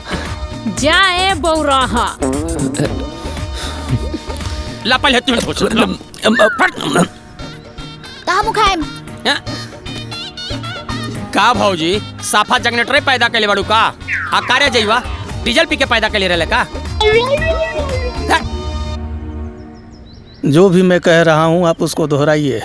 मैं अंजलि देवी सभी देवी देवताओं को सभी देवी देवताओं को साक्षी मानकर अपने पुत्र का दान करती हूँ। अपने पुत्र का दान करती हूँ।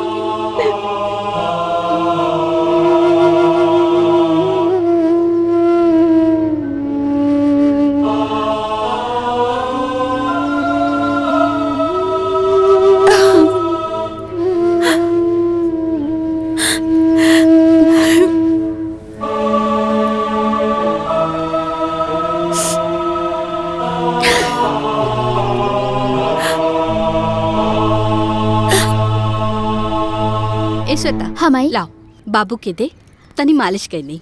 ठीक बा बाबू। अरे हमार बाबू। ए दुल्हन बाबू के मालिश वाला तेल ले आवा जो निकरे नानी के घर से आइल बा। ए ले अम्मा जी ऐसे करी। ए बाबू की छोट नानी भेजले बाड़ी।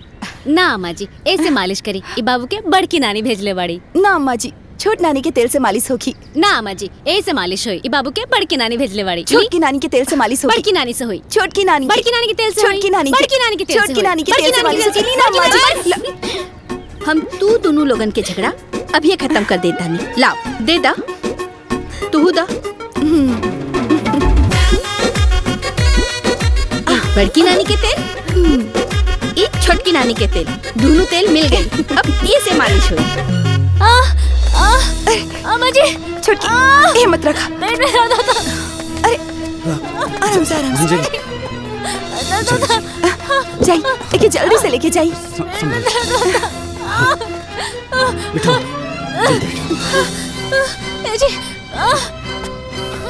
ये आदित्य डॉक्टर साहब से बोल दिए 2 दिन से पेट में दर्द होता। आज बहुत ज्यादा बढ़ गई बा। हाँ माई बता दे। मम्मी छोटी माँ के का भइल बा? छोटकी मम्मी के पेट में दर्द होता डॉक्टर के पास जात बाड़ी दिखावे ठीक हो जाई। हम जाए के बा हम जाए। ना ना बेटा अभी आ जाइए। तू यही जे रुका।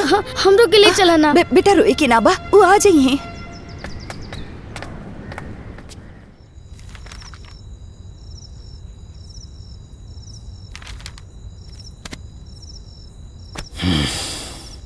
देखिए, अब ये कभी माँ नहीं बन सकती।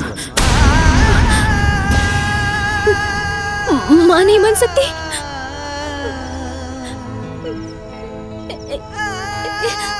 ए जी, क्या हुआ डॉक्टर साहब, ऐसा काहे कह रहे हैं? दरअसल इनके पेट में 2 महीने का बच्चा था जो अब मर चुका है, और उसकी वजह से इन्फेक्शन पूरा फैल गया है। बच्चेदानी निकालनी पड़ेगी, साथ ही बायोप्सी के लिए सैंपल मुंबई भेजना पड़ेगा। भगवान ना करे, लेकिन कैंसर की जांच करानी जरूरी है, वरना कुछ भी हो सकता है। ना जी, हम बच्चेदानी ना निकलवाए।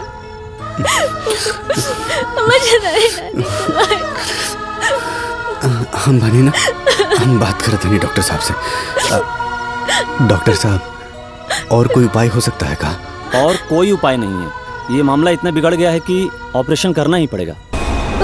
लेकिन डॉक्टर साहब, हमके दर्द तो नहीं क्या होगा अभी? दर्द नहीं हो रहा है आपको सिर्फ दवाओं और इंजेक्शन की वजह से। दवा का असर खत्म होते ही दर्द फिर से शुरू हो जाएगा, और अगर समय रहते ऑपरेशन नहीं किया गया तो जान भी जा सकती है। जान भी? डॉक्टर साहब, हमारी जान जाए तो जाए, हम ऑपरेशन ना कराए, हम बच्चेदानी ना निकलवाए, बच्चेदानी ना निकलवाए, हम अपन कोख ना हो जाना। देखिए, मुझे जो बताना था मैंने बता दिया, बाकी आप लोगों की मर्जी है। अंजलि संभाला।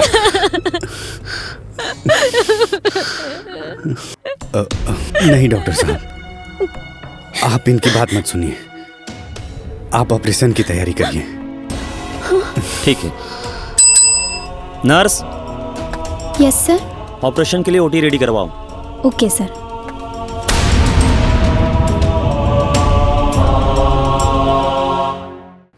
ए बबुआ जी, रुआ कुछ सुननी हो?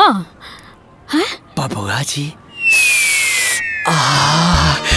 कहा कहानी भाजी, फिर से कहानी। बबुआ जी, अरे हम तो बबुआ जी का। बस भाजी बस, प्राण लेबो का। आज इस सूरत पश्चिम से कैसे उग गई? इतना खुश बाड़ू, कुछ बात बता। अरे रुआ कुछ मालूम बा? अरे आदित्य के दूसर की मोगी के कबो बाल बच्चा ना होखी। कहाँ है? अरे हाँ दीदी, ई बतिया हमू सुनने बिया, सच बा का? अरे हो 100% सच बा। अरे भाजी, बहुत बढ़िया समाचार सुनल, अब मजा आ गई। चली रही दुलरी बहन बने, अपना कोख उजाड़ के दूसरा के कोख आबाद करत रही। अब क्या करी? अरे करिए का, आपन लइका ली है। हाँ। अब महाभारत हुई, चली रही बड़ी बहन बने की सौतन। ये भौजी, खुशहाल घर में आग लग गई। अच्छा, हम चला तानी। अरे कुछ देर और रुक जा। अरे ना जी, जौन आग लगल बानू, ओय में जा तानी 5 किलो घी डाले। जा, पुण्य काम में देरी का, जा तानी। हमरा खातिर बहुत बड़ समाचार बा। अरे भौजी, रच के देर और रुक जाई तू तो। ए दुल्हन। अम्मा जी। अरे दीदी, ये का हो गल जी? अरे जैसे हम सुननी हो, बाप रे, हमरा तो घबराहटे होखे लागल हो। भागल आओ तानी पूछे खाती, कैसे का हो गईले दुल्हन के? हाँ आओ तानी। तू बैठा, हम जरा बाहर से आवत तानी।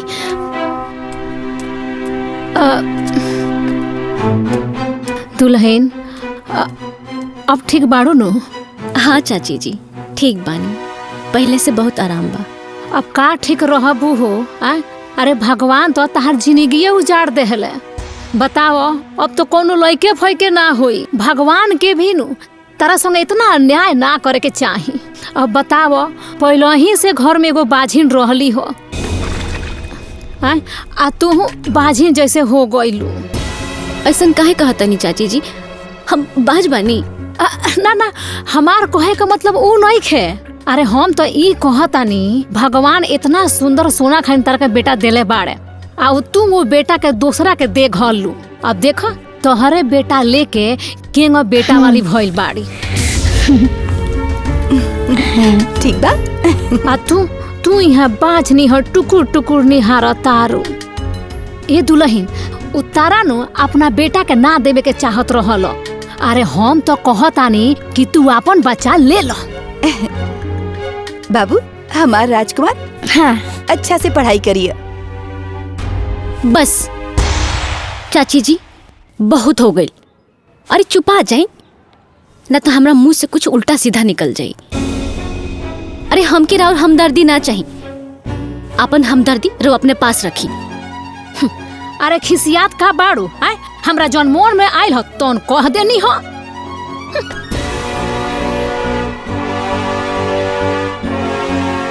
एक खटिया के चादर दू खटिया ना कहनी तो हमरो नाम माया ना।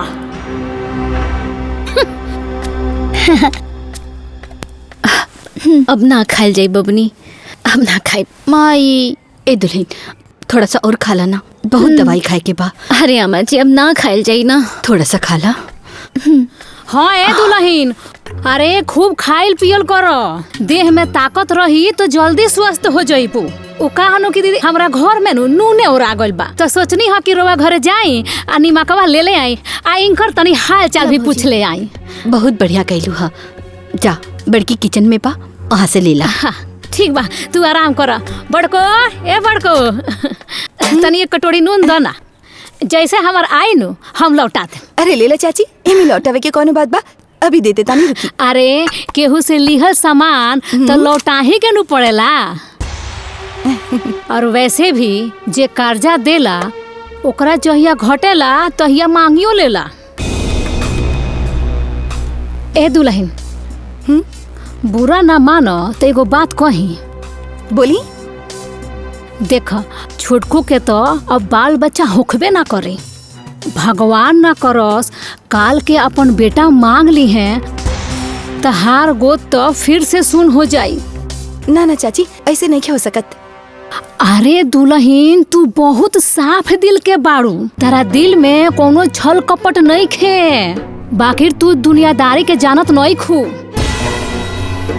हमरा बात से तू सतर्क हो जाई हो, एक ना एक दिन अपन खून अपना खून के खींचिए लेला। हाँ अच्छा द हम चलता नहीं।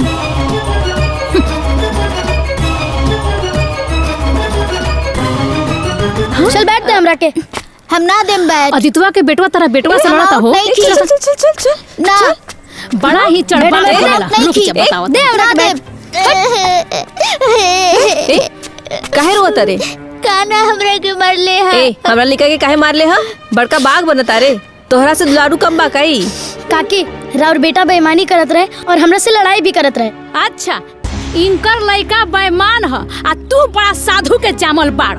अरे ऐसन रहित नु त तहर माई फेंक ना देती, दूसरा का ना धरा देती। काकी रवा हमरा माई के कुछ मत बोली। हमरा माई के कुछ मत कही, बड़का आइल बड़ा माई वाला बन। अरे जेकरा के ते माई कहत रे नु उ तोर माई हइल ही ना हई। जाके ओकरा से पूछ तोर माई असली कौन बिया। जो की बड़ी हमर मम्मी। अरे जेकरा के तू अपन मम्मी कहता रे, छोटकी मम्मी, उ तोहर माई ह। आ जेकरा के मम्मी कहता रे उ तो बाजी ना बाजी। जा जा पूछा था, जा जा पूछोगा ओकरा से। बाजी पूछो पूछो जाके। का ताड़ू भौजी ऐसा नहीं अगर रहते तेनकर माई दूसरी के गोदी में ना दे देती।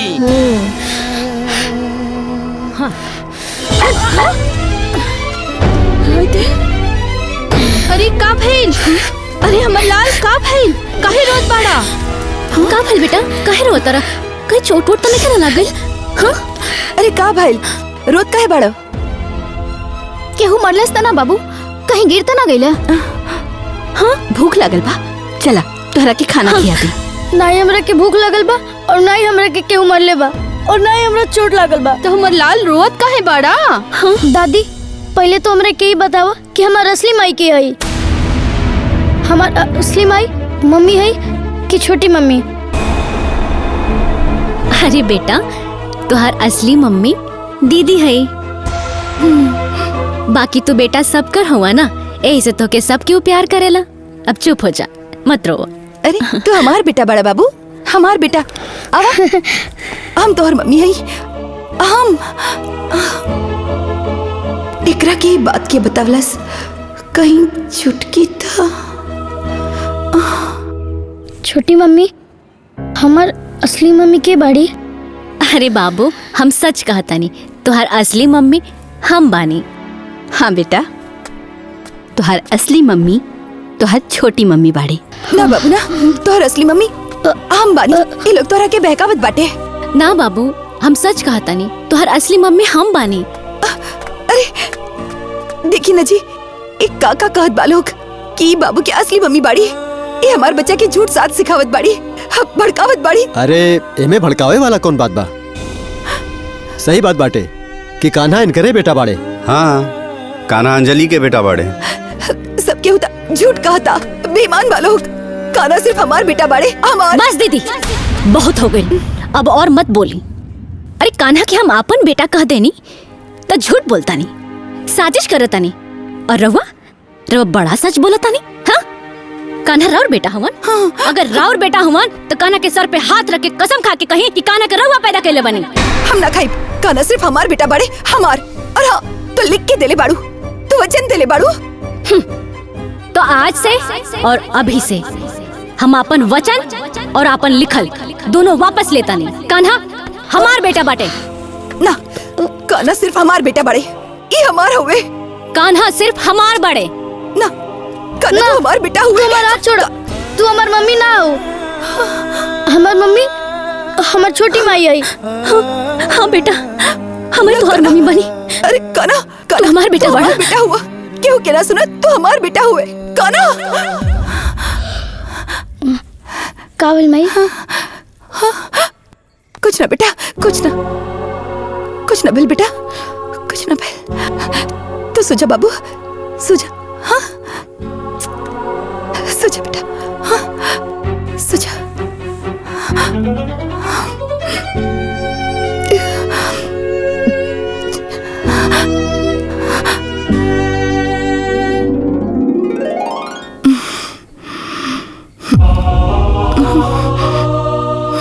कान्हा, कान्हा, कान्हा, कान्हा।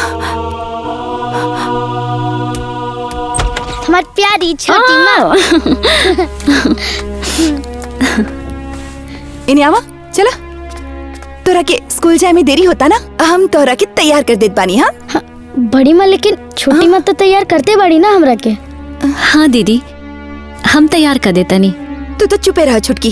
तोरा के पता बानू कि तू बीमार बाड़ू, बच्चा के पास ना रह के चाहिए। अरे कुछ हो हवा गई था। दीदी, दुल्हन, इका बोला तारू, कौन बीमारी भइल बा छुटकी के? जितना फिकर तोहरा के बाना लइका के, उतने फिकर ओकरो बा। कुछ भी हो जाए, बच्चा से दूर रहिए तो ठीक रही। चले बाबू, तैयार होके के बाना। चले चल अंदर, चला जल्दी। चल चल चल चल।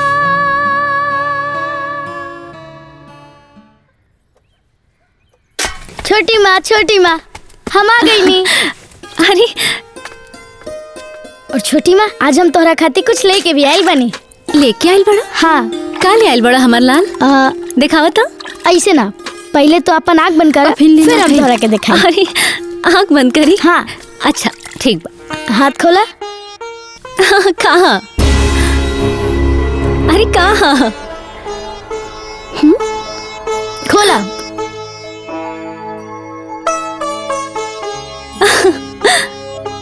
चॉकलेट? हाँ। बाबू, तू हमके कितना मानेला, कितना मानेला, कितना मानेला बाबू।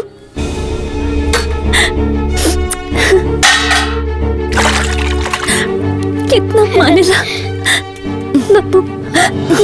तारा के कितना बार समझवले बानी, बाहर से आके हाथ मुंह धोल कर और सीधा हमरे पास आवल कर। इन्हें उन्हें मत जायल कर। तारा के समझ में ना आवेला? हाँ चला। अरे अब मम्मी हमारी बात तो सुना।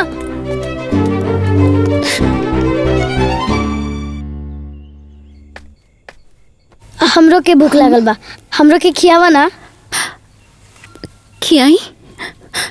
अब बाबू ई झूठ बाटे। अरे तो का हो गई, हमरा खाए के बा, तू हमरा के खियावा। अरे तू दूसर जाके खा ला जा, मम्मी तो के खाना खिया दी है। जा उनके हाथ से खा लो। ना, हम तोहरे में खाई और तोहरे हाथ से खाई। अरे बाबू तू हमार बात माना ना, ई झूठा बाटे, हम कैसे खियाई तो के? हम जान गनी कि तू हमरा से ना प्यार करेलू, ऐसे तो हमरा के नहीं खुखियावत ना। ना बाबू ना हमार लाल, तो से बहुत प्यार करीले, ऐसा मत कह। हम अब लाल से प्यार ना करब तो क्या करो से करब? हम तो से बहुत प्यार करीले। तो खियावा ना। हाँ बेटा हम खियाए। अब बेटा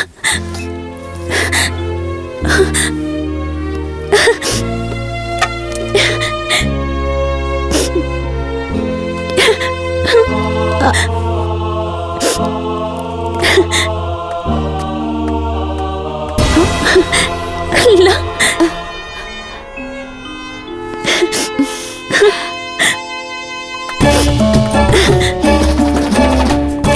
सुनो, तोरा के कितना बेर समझवले बानी केहू के झूठ नहीं के खाए के ना, तोरा के दूसर खाना ना मिलेला।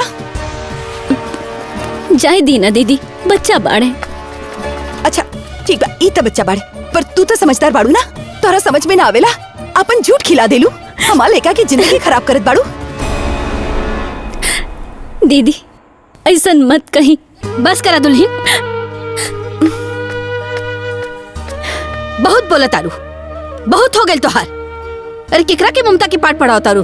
हाँ, जितना ममता और प्यार तोहरा दिल में बा ना, उतना ही ममता प्यार सब केहू के दिल में बा।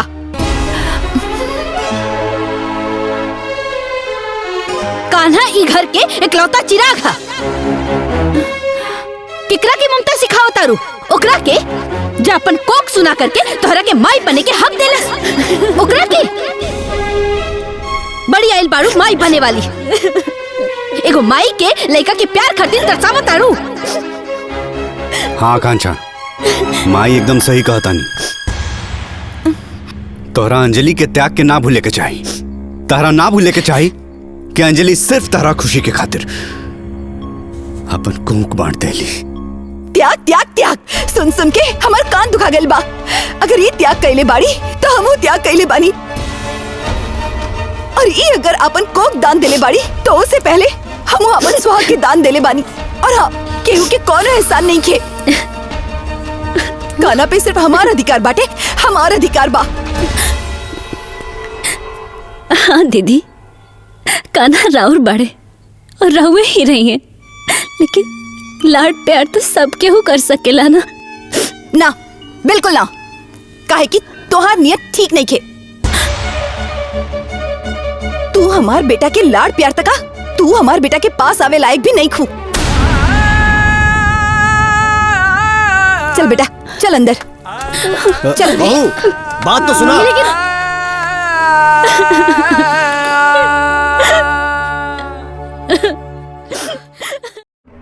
आदित्य बेटा, बड़ी बहू के समझावा कि घर के माहौल बिगड़त जात बाटे, ये लक्षण ठीक नहीं बा। एक खातिर हम दूसर ब्याह करे के रेडी ना रहली। दीदी मम्मी रुको, हमारी बात सुनी दीदी। दीदी रुकी ना दीदी। कहाँ जात बाड़ू?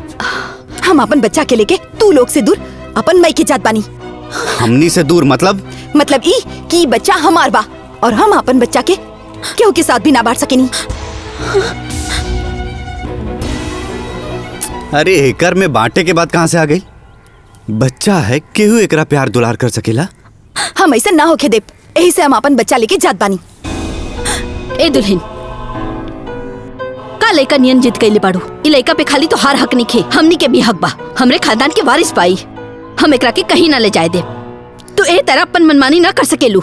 अम्मा जी, रउआ शायद भुला गइल बानी, ई बच्चा पर लीगली हक हमार बाटे। और हाँ, अगर याद नहीं खे तो ली, देख ली। दीदी कान्हा राउर बड़ और रवे ही रहिए, क्यों कान्हा के बाटत नहीं के। बाकी हम रवा से हाथ जोड़ के एक विनती करतानी, कान्हा के हमरा से दूर मत करी, दूर मत करी, ना तो हम जीते जी मर जाए। हाँ बहू, ऐसा मत करा,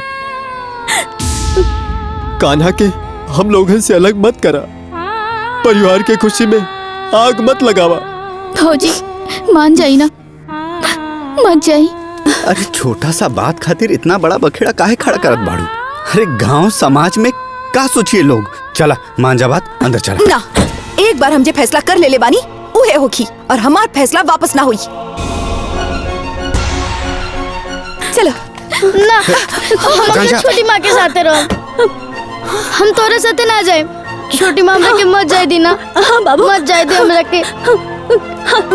हम ना जाए दे तारा के, हम ना जाए दे।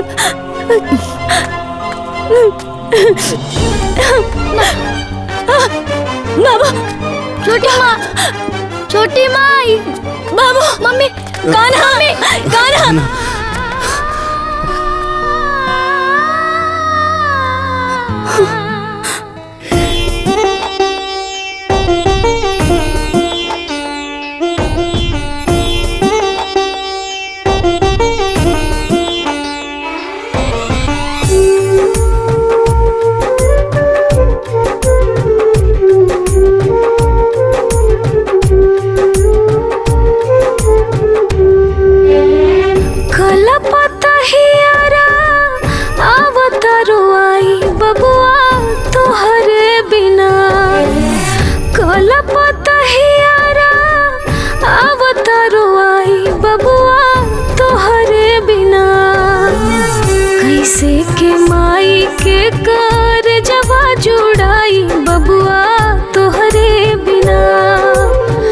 कैसे के माई के कर जवा जुड़ाई बबुआ तोहरे बिना।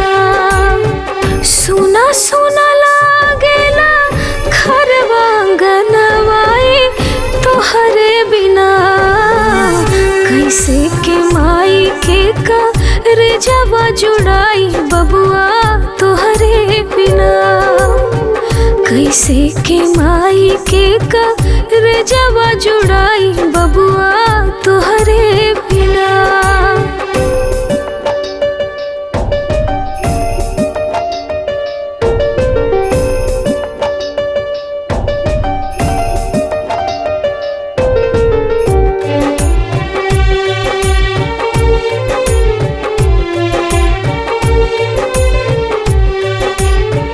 खोनवा से अपने शरीर तोहर गढ़नी। 9 मास कोखिया में तोहरा के पलनी। अइला जिंदगी में हमरे लेके खुशियन के मेला। तोहरे बिना जग सोना हम तो हो गईनी अकेला। घुट घुट के मर जाए घर ही में माई बबुआ तोहरे बिना।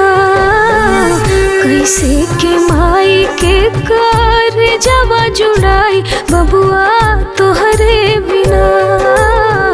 कैसे के माई के कर जवा जुड़ाई बबुआ तोहरे बिना।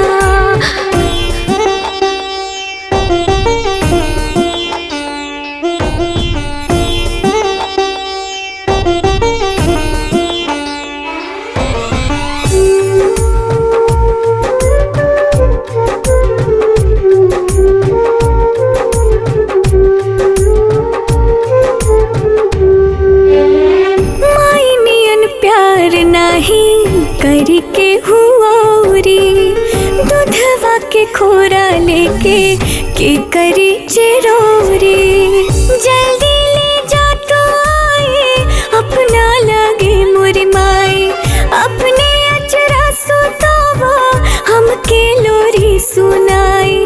छोट बाटे बबुआ तोहार कैसे रह पाई माई तोहरे बिना।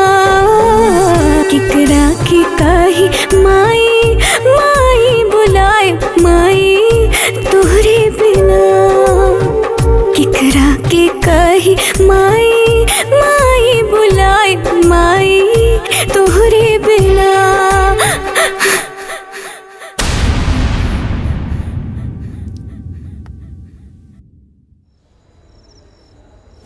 कान्हा बाबू,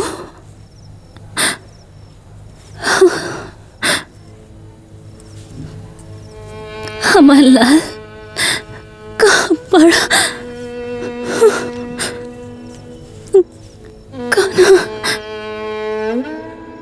क्या हुआ डॉक्टर साहब? सब ठीक तो है ना? कुछ भी ठीक नहीं है। इस रिपोर्ट के हिसाब से कैंसर इनके पूरी बॉडी में फैल चुका है। अब कुछ नहीं हो सकता। बेहतर होगा कि आप लोग इनको घर लेकर के जाएं और इनकी सेवा करें।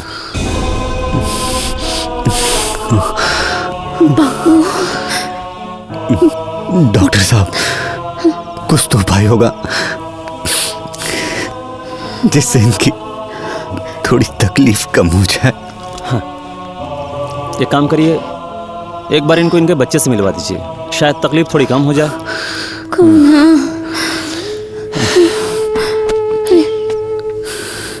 बाबू देखिए, इनके पास वक्त बहुत कम है। हमार लाल कहाँ बा? हमार लाल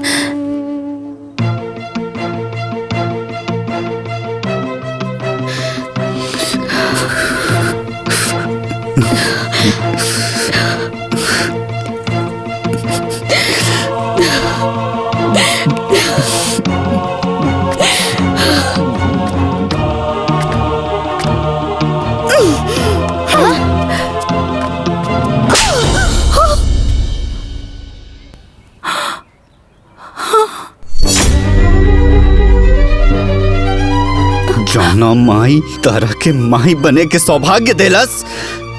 आज हुए माई के अपन संतान के ममता पावे खातिर तड़पावा ताड़ू करे जाना खा पता। अपना स्वार्थ में तू अंधी हो गई बाड़ू। सब खेल धरल भुला गिलू जे अपन को के उजाड़ के तोहरा गोद आबाद कर देलस। अपन हर खुशी तारा के दे देलस। आज ओकरे जीवन में वो कतरा कतरा के खुशी खातिर मोहताज बाड़ी, सिर्फ तारा वजह से। जीवन भर तारा के बड़ बहन के प्यार देलस। अपन संतान तारा गोद में दे देलस, तारा के नया जीवन देलस। और आज खुद आखिरी सांस लेत पानी अपन बच्चा के आखिरी बार देखे खातिर तड़पत बाड़ी। लेकिन लगता कि तारा चलते होकर आखिरी इच्छा भी पूरा ना हो पाई। अरे तू कैसन माई बाड़ू जे माई के दर्द के ना समझ सकेलू? ना ना, तू माई कहाई के लायक ही नहीं खू। अरे तू एक बेटा के तड़प ना समझ सकेलू?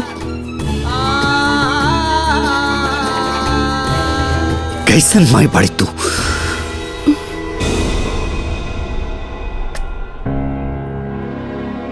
भगवान तारा के बांझ बना के एकदम सही कहला।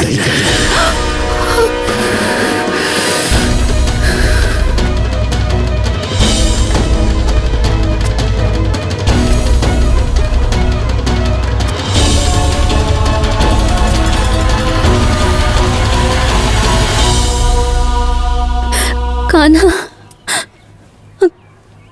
कान्हा, हमारे कान्हा कहाँ बड़े? कान्हा, दवा खा ला, तुहार पीड़ा ठीक हो जाए। हमार दवाई एक के बाटे आमा जी।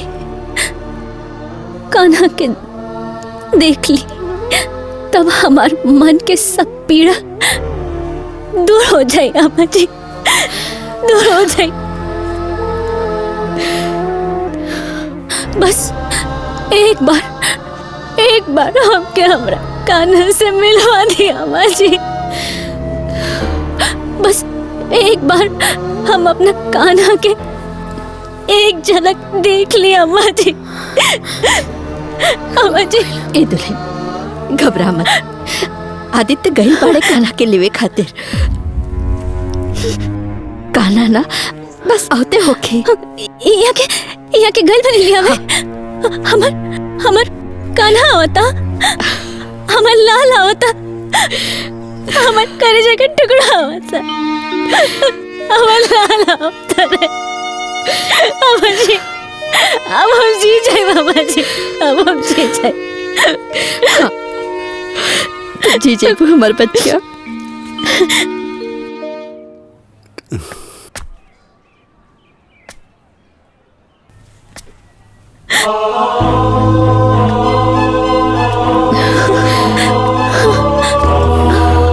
रवा आ गई नी। अकेले आई बनी। कान्हा कहाँ बड़े? कान्हा कहाँ बड़े? उनका केना ले नी? हाँ कहाँ बड़े कान्हा? कान्हा कहाँ बड़े? बताए ना उना आइले। हाँ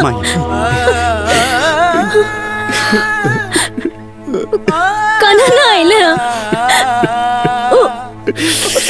वो अपना माई से प्यार ना करे ले। वो अपना माई से प्यार ना करे। कान्हा ना आइले। कान्हा कान्हा कान्हा अंजलि अंजलि अंजलि उठा दुल्हन अंजलि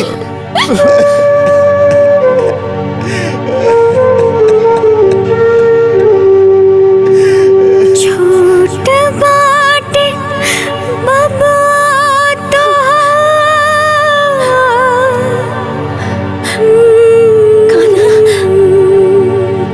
छोट बाटे बाबा तो राही नाही पाई माई तुहरे बिना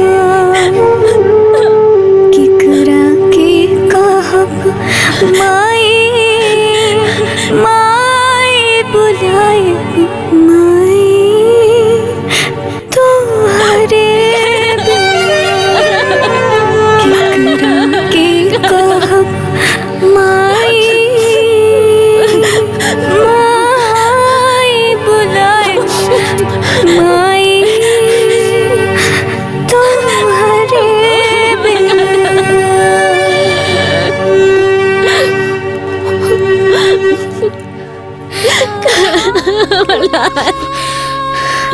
बाबू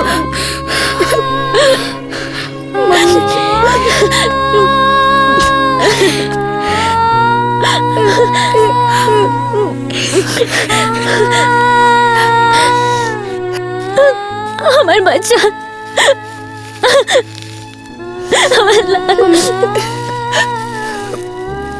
मम्मी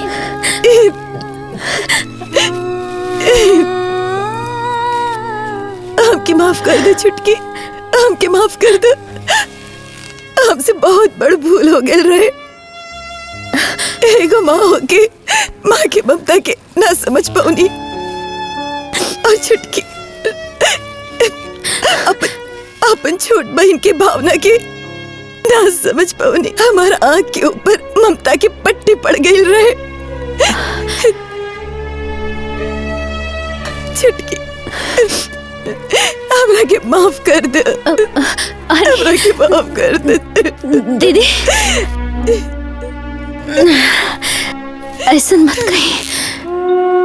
रवा अपना कान्हा के बहुत प्यार कर ले। हमार कन्हैया रवा साथे बहुत खुश रही है।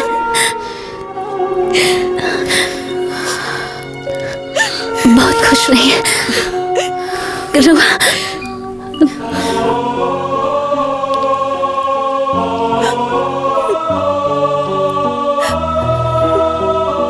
रहुआ कान्हा के ऊपर हमेशा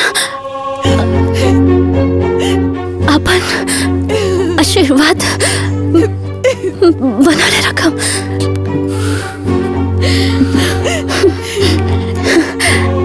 बनाले रखम, बनाले रखम। छोटकी भौजी, अंजलि भौजी, अंजलि छोटी